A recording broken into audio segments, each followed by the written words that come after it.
everybody, this is Nitro005 here, bringing you another MvM how-to in the Two Cities tutorials. And today we're going to be talking about Scout and Hamlet.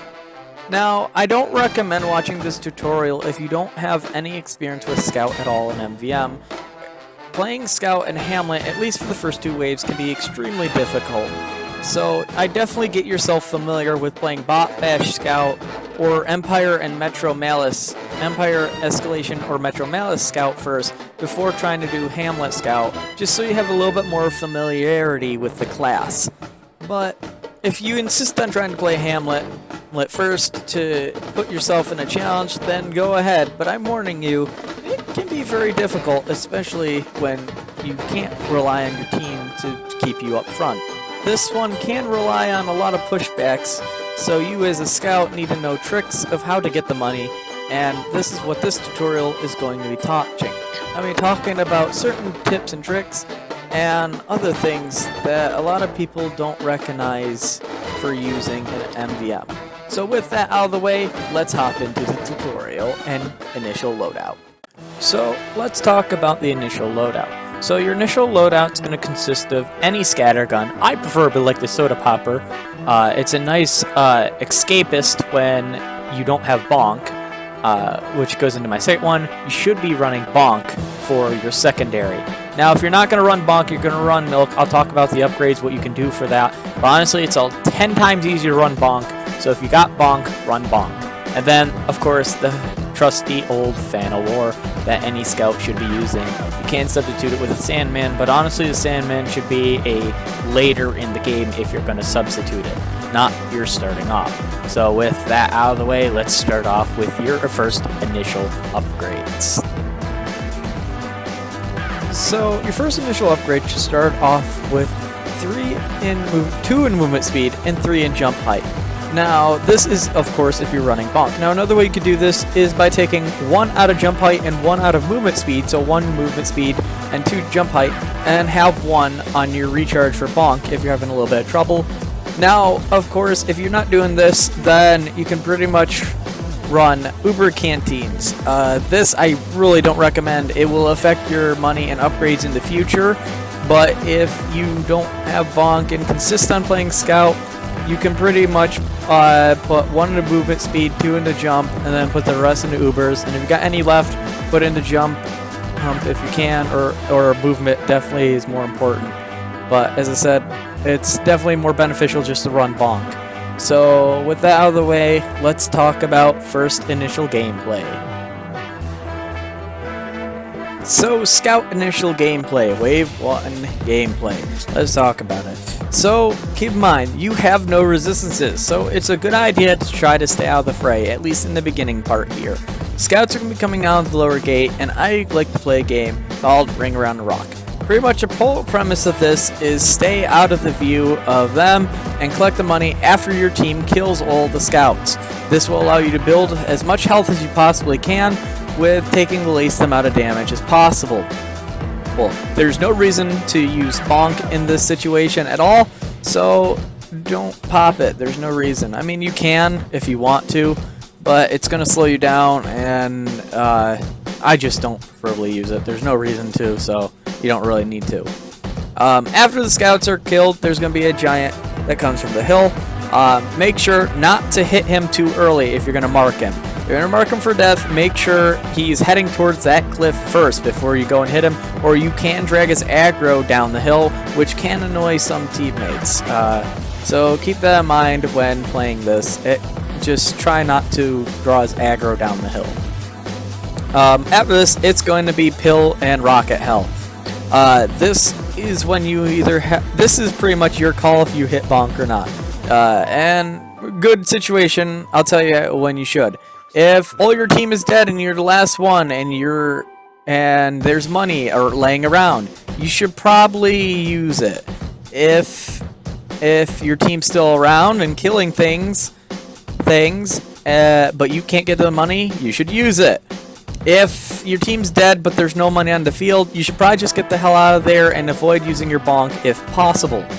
So that's pretty much that. You know, use your best judgment if If there's money and you can't get to it, then pretty much use it. That's pretty much what it is. And I have an example right here. As you can see, I was having troubles getting to the money, and you see up front there's a money that almost burned, and I saved it. Now I'm gonna be honest with you, I didn't collect all the money in here. I missed 20 credits, but you'll see that, and I'll explain that why I missed a 20. Now it's okay to miss credits. If you miss some on this, it is difficult, as I said. Just try to aim to get under 45 missed, because if you miss more than that, you won't get the bonus, and you definitely want to at least get the 50 bonus. Of course, it's more beneficial to get the 100 bonus because it allows you to get the best upgrades. And especially for this, because missing 20 on this can really, missing 5 on this can really affect the Scout's upgrade. Now, as you can see, these are extended buff soldiers, which means pretty much running Bonk is crucial. They will tear through your health. You have no resistance, so play smart. As I said, this is where it comes to see if your team's dead and you have it, run it. Now, if you do happen to die, just try to put recharge into it if you can. If you don't have time for it, then that's okay. So here's where I missed a 20. I thought the money might have been behind, but unfortunately all of it was collected, and they're probably killing some stuff up front to where I tried to get up there, but unfortunately and inevitably died. So I did miss 20 because of that. So, you know, just try to keep eye on where the money is. As I said, I thought there might have been money up front, and that's why, and I was wrong. So, and that's usually what the case is. If you can't find it, chances are it's up front. I didn't look where the team was first, and I should have done that first instead of taking a tally. But lesson learned there for me. I said, I'm not 100% the best, and this proves it. I'm not claiming to be the best, and I'm just here to try to teach you guys from doing the same mistakes that I might do, or avoid mistakes that I've seen other people do. Now, another good thing with Bonk is you can block giants. You can see I temporarily blocked them a little bit to basically halt their progress a little bit. And there is another good thing with Bonk that I will show you in this wave. So since we're here, basically the upgrade you get is you max out Bonk recharge rate. If you did it the other way, where you did the 15% recharge first, then you put that one movement speed and the other into jump height, and that will take care of your upgrades. And you should be at 0 if you have a perfect A game. Of course, I didn't. If you don't, just try to put what you can into the recharge rate. You don't really have to worry about resistance as long as you're playing reserve full and not ring out there trying to get damage. And you shouldn't be a scout anyways. Your goal is to collect money. So with that being said, I'm going to jump cut to Wave 2. So Wave 2 Scout of Hamlet. Let's get into this. It's a little bit less reserve play, but you should still try to play reserve after this first part. So this first part is going to be a whole bunch of shotgun heavies and giant fists of steels. What you want to do is try to hide behind this mountain, let the shotgun heavies drop, because that way they don't aggro on you, and then try to mark the giant fist of steels. Of course, if you're not confident with your marking abilities and not taking a lot of damage, then, you know, just stay out of the fray and do the ring around the rosy as I showed you in the first one. The same premise will work for these, and a little bit easier because these guys aren't as fast. So you can do that. After you're pretty much done with all these guys, a giant mass of minigun heavies are to come from the hill. I recommend trying to run Bonk and drawing as much aggro from these guys as you can to keep your team, especially if your medic's popped his shield already or something like that. You know, just try to like distract them and take the eyes off of your team. You are gonna get slowed down quite a bit for it, but you know, it happens, and you know, do whatever. But that's my recommendation. After this, there's going to be a whole bunch of bowsmen coming from the hill, and then a pyro coming from the main gate. Try to keep your Bonk up as much as you possibly can in this one. See, if I also blocked the Uber there a little bit, just slow it down. Try to keep your Bonk running as much as you can. Basically, if you have an A game, you can keep it up pretty much through the whole match. Just get behind a rock, run it once again, and you'll be running with Bonk again. As said, it's really beneficial to get a game. That was pretty scary on my part, because then you can pretty much take all the hits and collect all the money, and it makes this wave so easy. It's like basically running breeze. So if you do get a perfect A+ game on the first wave, it will make your life so much easier. Now again, if you need to, you can block giants with Bonk. You can see there, I stood right in the heavy's way, blocked him completely, and stopped his progress from going forward, especially since he was Ubered. It was very beneficial. Now another thing, as you said, you can draw their aggro. As you can see here, I drew his aggro. It will draw aggro, and especially if the medic doesn't have shield or something, it's really useful because as your entire team can attack him without the fear of them dying.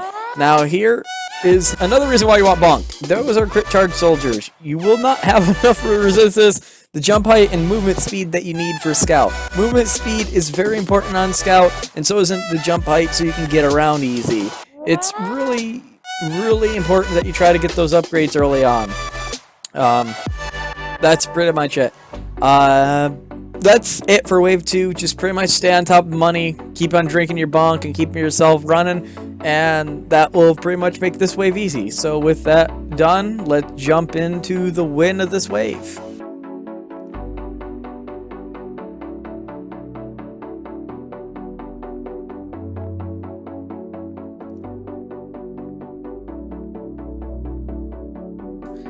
So now we've beaten Wave 2. Yay, good job!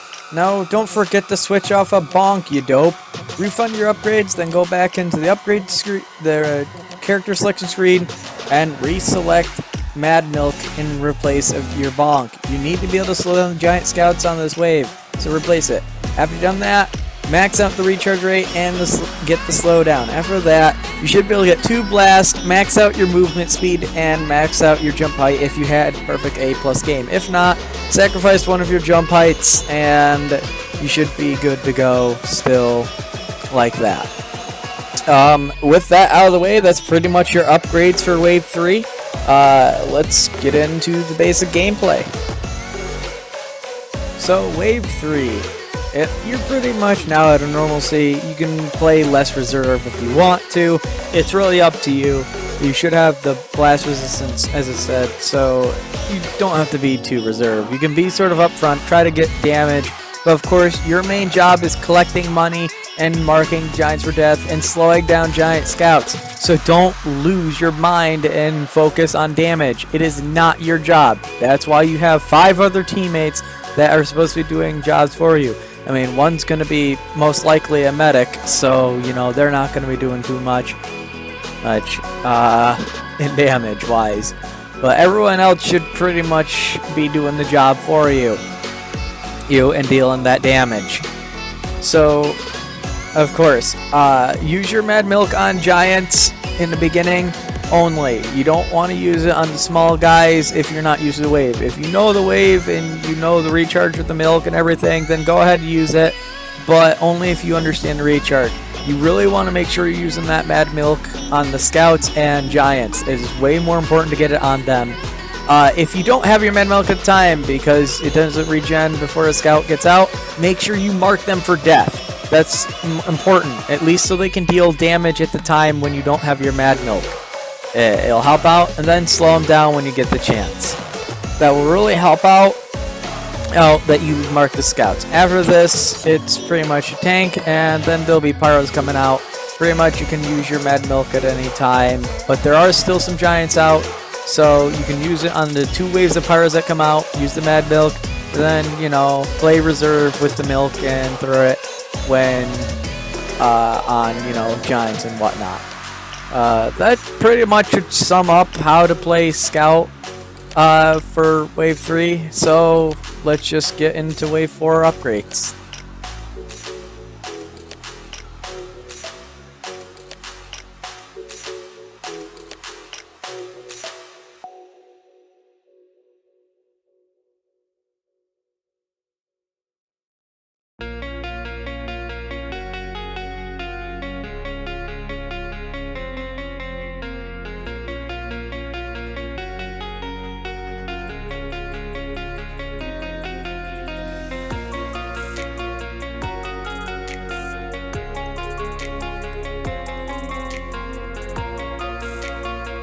So wave 4 upgrades. Do not be afraid to refund your upgrades. It is what I did on this wave as well. You don't need to always have your resistances in the blast. If the wave consists of more bullets, and even if you're good at dodging, put it into bullet resistance. Refund your upgrades and put into bullet resistance, you know? Just get what you need to do. Just do what you need to and keep yourself safe. You know, even if you're confident in your dodging abilities, it's always nice to have an extra resistance. You never know, you might get caught in a spot where you can't get out of. We all make mistakes, so you know that little bit of resistance might be that little bit of saving grace we have. If you have enough left over, you can put into your gun. That's what I was hoping for when I refunded, but unfortunately I didn't. I still have that one in blast because there are 20 soldiers that come out, as you can see there. But unfortunately I didn't have enough, so I just decided to put it back into blast and call it a day. So yeah, that's pretty much it for that. And there's nothing really more to talk about gameplay because it's the same thing. So I'm just gonna be talking about the upgrades for each wave now. So yeah. So I am going to mention a little bit about the gameplay of this. It's just sort of more of a recap though. If you don't know the wave very well, do not use your milk. Just save it for the giants and giant scouts. Priority number 1, giant scouts. If you don't know, if you think a giant is going to overlay with a giant scout, don't use it. Use your milk on a giant scout. It's more important to slow them down. So keep that in mind when using your milk. It's more important to slow down the scouts and then mark the giants rather than not have your milk, because if they get past everyone, it's game over. Chances are you aren't coming back from it because they are fast and they will get the bomb to the hatch in basically no time. So just keep that in mind when using milk. Save it for the scouts if you're unsure. But that's it.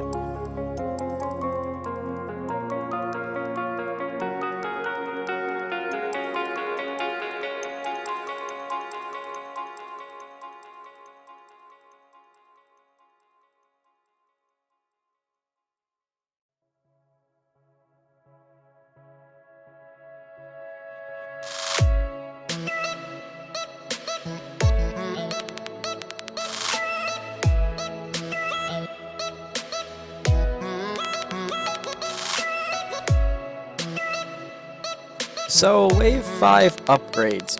Now, if you're confident in your ability to dodge bullets, then don't worry about putting into bullet resistance. You don't really need to, but it's beneficial to have it, as I said, and I always put one into it just so I keep myself sort of at a safe, because I am decently confident in my ability, but I like having that safety threshold just in case I get caught.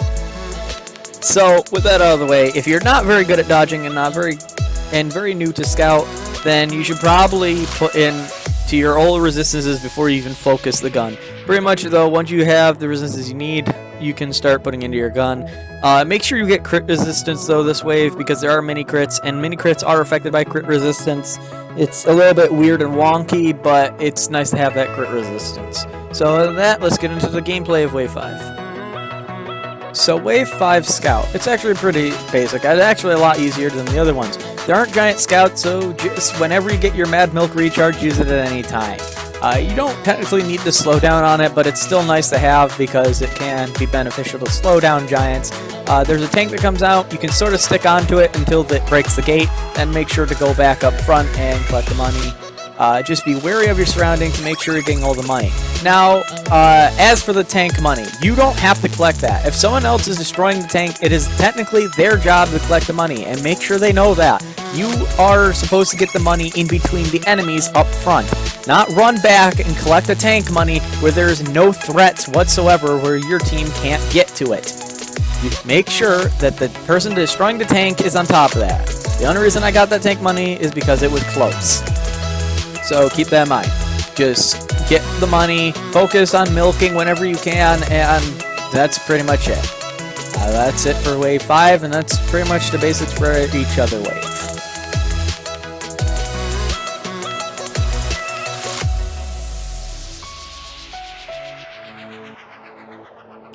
So Wave 6 upgrades. There's nothing really you need to focus on in Wave 6.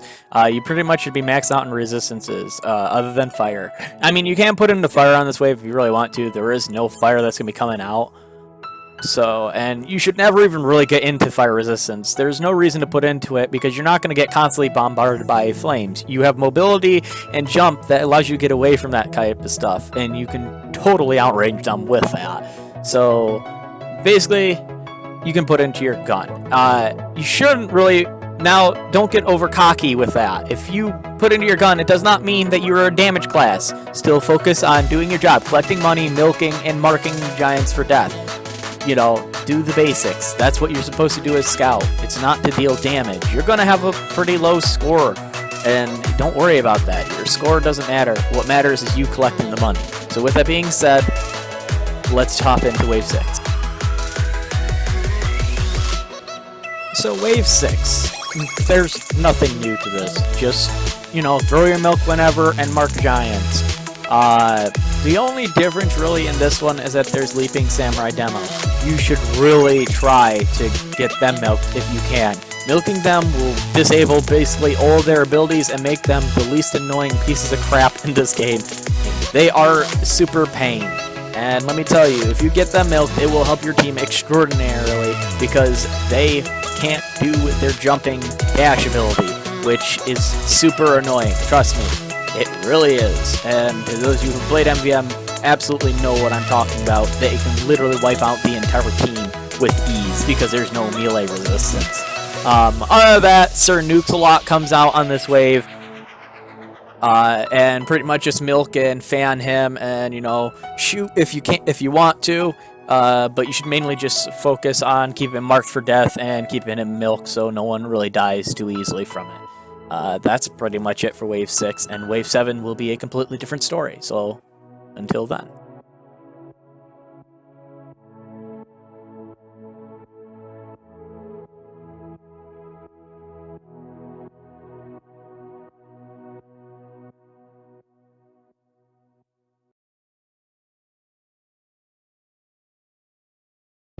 So, Wave 7. Wave 7 is completely different if you want to continue playing Scout. Now, most people can switch off, and because this is a 3-tank wave, some people will play Pyro or something that's really damaging to tanks.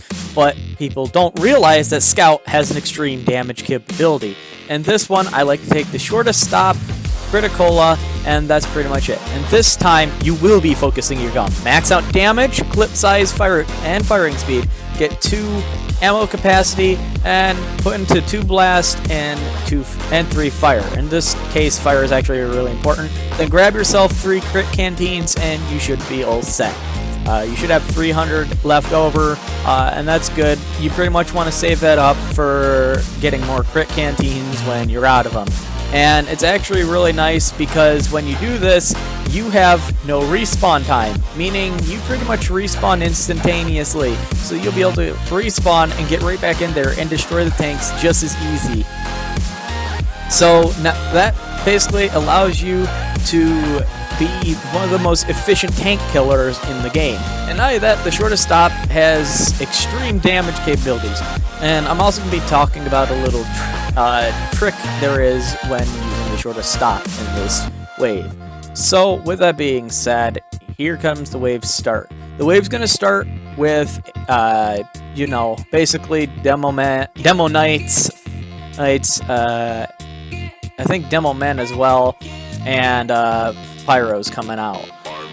They're all just pretty much gonna gang up on you, and then a little bit into it, a tank will start coming out.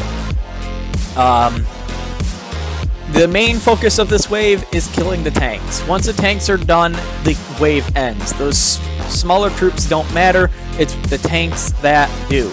So try to stay on top of the tanks when you can. Collecting money also increases your health, so it's sort of nice. Now, if you crouch in front of the tank, and then look up at its angle, like how I was, there's actually a double hitbox on the tank.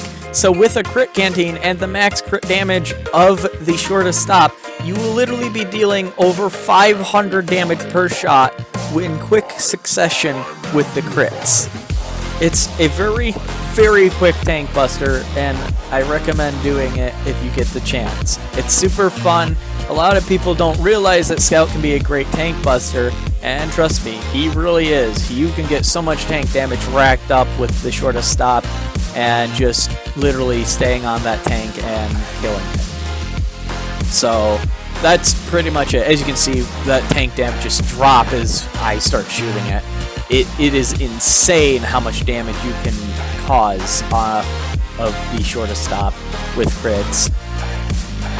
But that's pretty much it. There's one last tank here, and that's going to end the wave. So, yeah.